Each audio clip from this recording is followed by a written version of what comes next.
Welcome. Online Education System by Saraswati Junior College. Today we are going to learn poetry section 2.2 Indian Waivers, written by Sarojini Naidu. मित्रों, या कवितेचा अभ्यास करत असताना आपल्याला प्रथम अशी तयारी करावी लागेल की कारागिराची नाव कोणकोणती. तर सोनार आहे, सुतार आहे, त्यानंतर लोहार आहे, अशी काही कारागीर, विणकर आहे, शिंपी आहे, धोबी आहे, अशी अनेक नावं आपल्यासमोर येतात. आणि कपडे कोणत्या प्रकारचे असतात हे जर पाहायचं तर सगळ्यांना माहीत असते. वुलन क्लॉथ्स आहेत, कलरफुल ड्रेस आहेत, सिल्क क्लॉथ्स आहेत, आणि अशा प्रकारचे कपडे वापरतात. त्यानंतर आता one who weaves is a weaver, one who plays a game is cricketer, one who sings is a song is singer, one who dancer is a dancer, one who has a teaches is a teacher, one who cooks is a cooker. So let us we study about the rural people's opportunity. First, farmer is working in field, labor is working in field, and as well as Indian women working in fields. Name some tools used by the weavers: loom, spinning, charkha. As well as this poem written by Indian culture, Sarojini Naidu. She was born in 1879 to 1949. She was dead. Political activist, feminist, and first Indian woman who became the president of the Indian National Congress. She was an important figure in Indian struggles for independence. Sarojini Naidu worked as a poet earned her the sub-orders of the Nightingale of India. त्यांचा जन्म 1879 साली झाला, मृत्यूवाट 1949 साली झाला. राजकीय त्याचबरोबर अशी एक व्यक्ती होती ती की जिला राष्ट्रीय काँग्रेसचं अध्यक्षपद मिळालं होतं. त्यानंतर त्या भारतीय स्वातंत्र्य संग्रामामध्ये त्यांची मोठी भूमिका होती. त्याचबरोबर त्या कवी देखील होत्या. त्या कवितेच्या सौंदर्याच्या शब्द सौंदर्यामुळे त्याला भारताची गानकोकिळा म्हटलं जायचं. Later she become the governor of the united provinces in 1947. आणि त्या पुन्हा राज्यपाल म्हणून नियुक्ती झाल्या.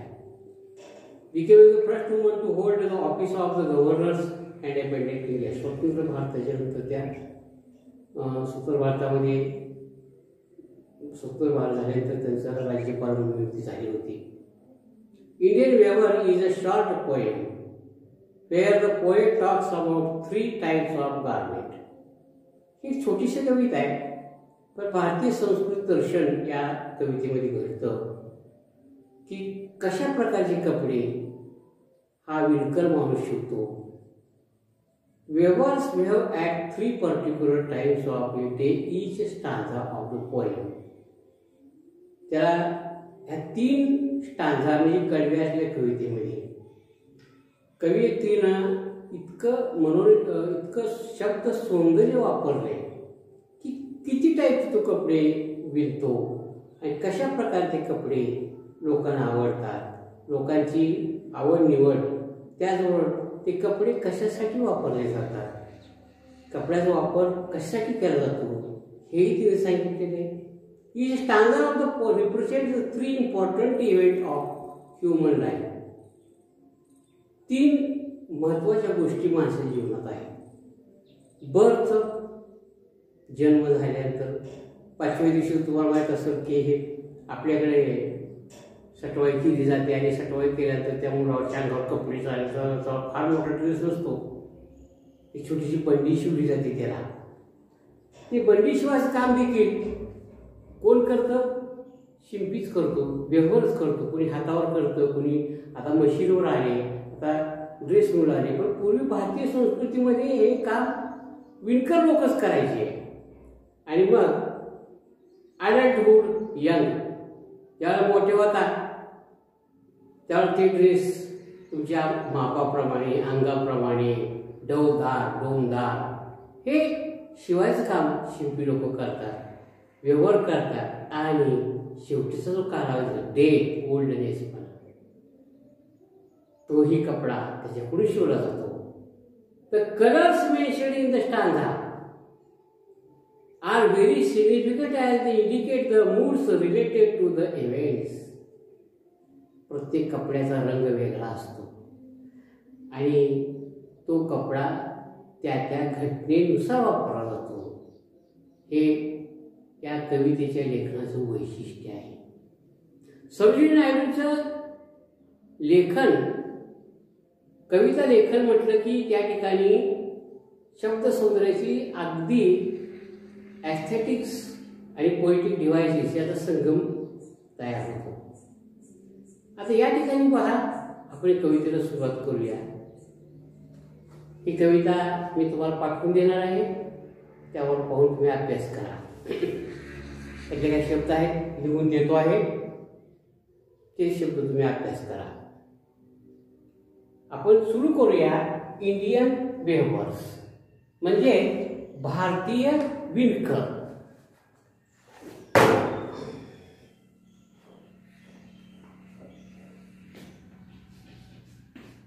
भारतीय विणकर.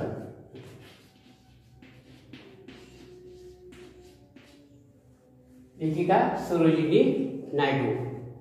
आता भारतीय विणकरांचा त्यांनी थोडक्यात या ठिकाणी आपल्या कवितेमध्ये सुंदर असा परिचय करून दिलेला आहे. पहिली ओळ असा आहे, वेव्हर्स waving at break of day.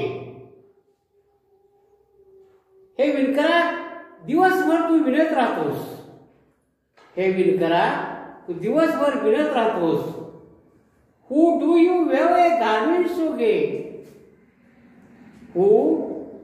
Why do you weave a garment so gay? किती कपडे विणशील. आणि हे कपडे विणत असताना ह्या कपड्याच्या माध्यमातून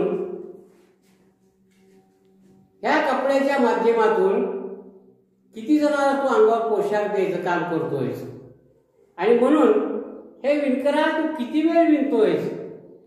blue as the wing of halcyon white. निळ्या पंखासारखे, जसं काय त्या खंड्या पक्ष्यासारखे त्याचा जसा कलर आहे निळखंड पक्षी, त्या निळखंड पक्ष्यासारखा जो कलर आहे, कलरफुल ड्रेस तू विणतोयस. आणि कलरफुल ड्रेस विणून ते माणसाच्या अंगावर शोभतील असं करून दाखवतोय. म्हणून हे विणकरा, तुझ्या विणण्यामध्ये खंड नाही, तुझ्या कुठल्याही कामामध्ये खंड नाही. तू अहोरात्र परिश्रम करतोय आणि ह्या जनतेकरता जे लोक आहेत त्यांच्याकरता तू कपडे विणतोय. आणि ते कपडे एक नाही, अनेक कपडे, त्याचे कलर वेगवेगळे आहेत. White, we have the robes of a new born child.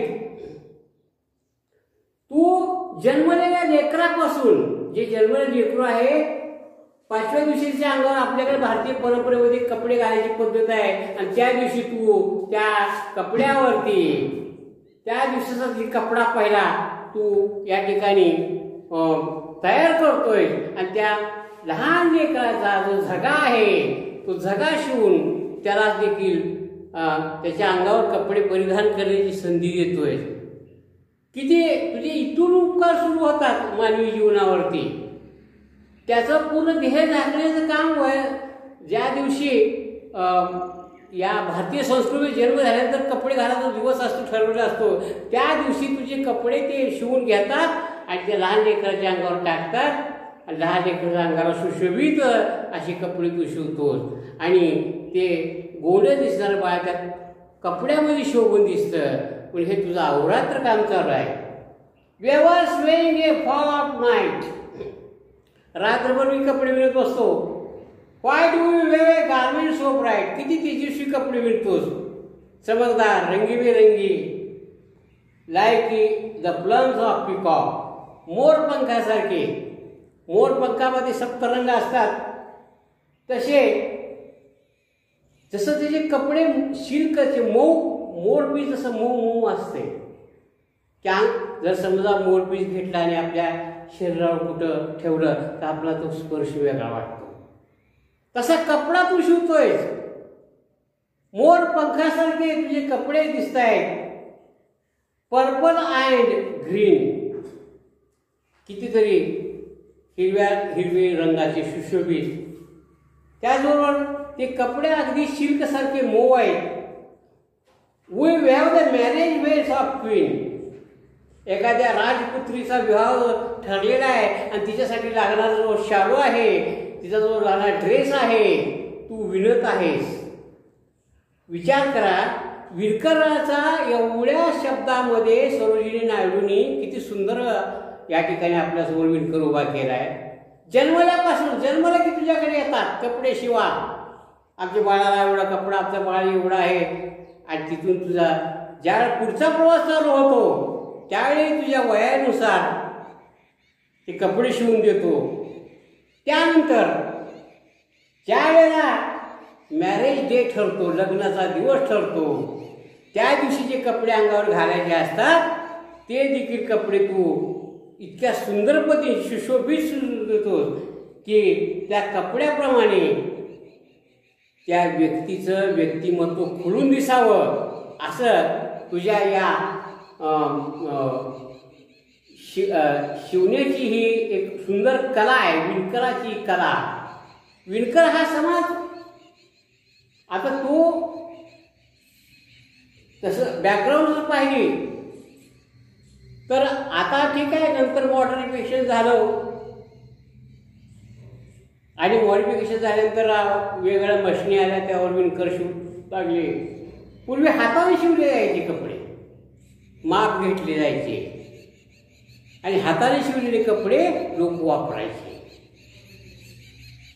आणि ही कला भारतात जुनी पद्धतीची कला आहे. विणकराला एक विशिष्ट स्थान होतं, कारण त्यांच्याकडे वेगवेगळ्या आणि त्याच्याकडे स्वतःची एक कला होती. त्याच्यामध्ये ती कला वापरून ते विणकर लोक आपली कला कपड्यामध्ये, कपडे तयार करण्यामध्ये वापरायचे आणि लोकांना ती वापरण्यासाठी परवानगी, एक प्रकारची परिधान करण्याची मुभा मिळायची. तर या ठिकाणी शेवटची ओळ काय सांगते? We have the marriage wears of a queen. एखाद्या सुंदर राजपुत्री आहे, राजकुमारी आहे, त्या राजकुमारीच्या लग्नासाठी तू हा सुंदर सगळा हा पोशाख आहे, जसा पोशाख असतो. मग कुठे पुण्या प्रांतात जसं जसं असेल त्या त्या प्रांतामध्ये विणकर तसे कपडे शिवत असतील.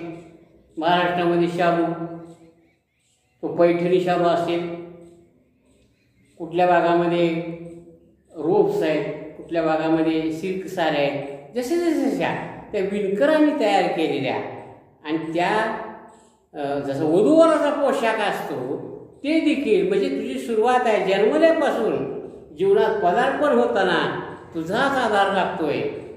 Weavers weighing A solemn and steel. या ठिकाणी अतिशय कधी कधी त्याला सुद्धा असं वाटतंय, ज्यावेळेला तो अगदी शांत होऊन विणत असतो. What do you wave the moonlight chill. एवढ्या थंडी गारट गोठलेली थंडी आहे. सूर्यप्रकाश हा संपलेला आहे. रात्रीच्या चंद्रप्रकाशामध्ये तुझं काम चालू आहे. White as a figure and white as a cloud. निरभ्र आकाश आहे, पांढरे शिपट आहे. ढग देखील पांढरे. We were dead man's funeral shrouds. आता तू जो पोशाख शिवतोय ना, ती माणसाची शेवटची अवस्था आहे, मृत्यूची. त्या मृत्यूच्या शेवेवर घालण्याकरिता जो कपडा, तो कफन तू शिवत आहेस. त्यावेळेस मात्र तुझ्या मनामध्ये अतिशय शांतता पसरलेली आहे. हे भारतीय विणकराचं मनोबल किंवा मानसिकता या कवितेत दिसून येते. त्यावेळी तो देखील शांत होतो. हे सरोजिनी नायडूने या कवितेत सांगितलेलं आहे. तर या ठिकाणी 3 स्टांजामध्ये 3चं वर्णन आहे. पहिला आहे न्यू बॉर्न चाइल्ड, दुसरा आहे मॅरेज वेल्स, तिसरा आहे डेड मॅन्स फ्युनरल. अशा पद्धतीनं ह्या कवितेला शब्द सौंदर्याने सजवलेली कविता इथं संपते. याचे जे प्रश्न आहेत, तर या ठिकाणी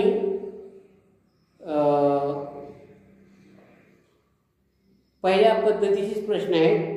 ते प्रश्न उत्तर तुम्हाला सोडण्यासाठी मी पाठवत आहे. ते प्रश्न उत्तर पाठवल्यानंतर या ठिकाणी तुम्ही ते प्रश्न सोडवायचे आहेत. या ठिकाणी फिगर ऑफ स्पीचचा सुद्धा अभ्यास आहे. सिमिली, उपमालंकार, इमेजरी, कल्पनाशक्ती अलंकार, मेटाफर, रूपकालंकार, ॲलिट्रेशन, अनुप्रास अलंकार. त्याच्या काही लाईन आहेत. त्या लाईन शोधून या ठिकाणी आता weavers weaving a break of day, why do you have a garment so gay. या ठिकाणी राईम स्कीम आहे day gay, blue as the wing a halcyon white, we have the robes of a new born child. Rhyming word day gay white child. आणि rhyming scheme जी आहे A A B B. दुसरा stanza आहे weavers weaving at a fall of night, why do you have a garment so bright. या ठिकाणी rhyming word night bright, like the plumes of a peacock purple and green, we have the marriage veils of a queen. Green queen हा यातला rhyming word आहे. त्यानंतर या ठिकाणी सुद्धा rhyming scheme A A B B हेच होते. Weavers weaving a solemn and still, what do you have in the moonlight chill. Still chill. Rhyming word white as a figure and white as a cloud, we have a dead man funeral shroud. Cloud shroud rhyming word. आणि rhyme scheme still chill A A, cloud shroud B B. म्हणजे या कवितेमध्ये rhyming scheme, rhyme word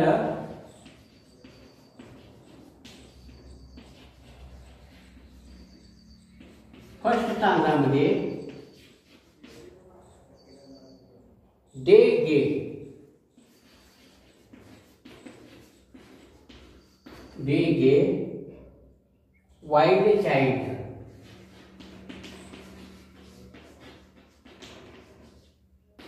day gay wild child. याची rhyming scheme आहे. या कवितेची rhyming scheme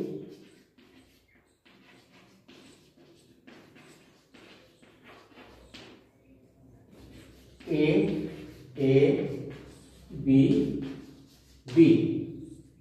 त्यानंतर दुसरा वर्ड आहे नाईट ब्राईट. दुसरा स्टांजा आहे बरं का हा, नंबर 2 स्टांजा.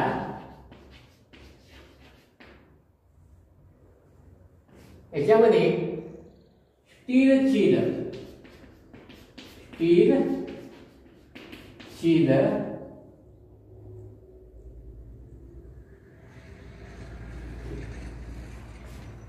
एक मिनिट हा.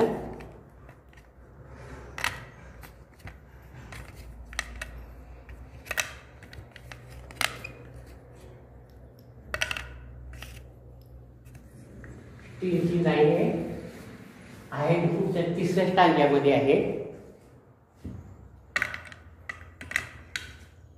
नाईट ब्राईटर, नाईट ब्राईटर आणि green queen,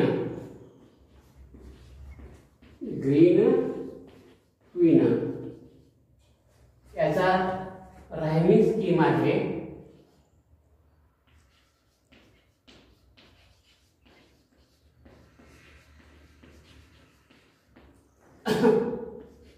A A B बी. त्यानंतर तिसरा स्टांजा आपण अभ्यास करणार आहोत. त्याच्यामध्ये आपणाला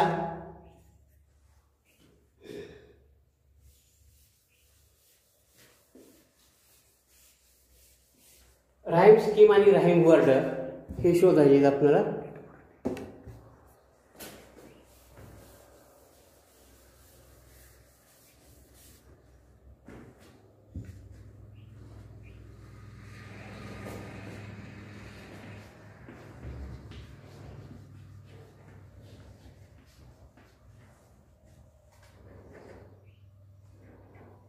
स्टील चील,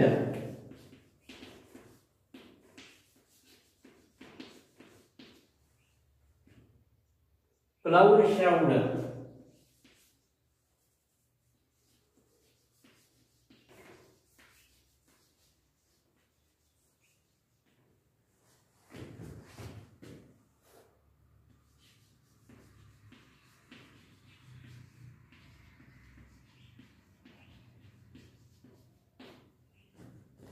ए ए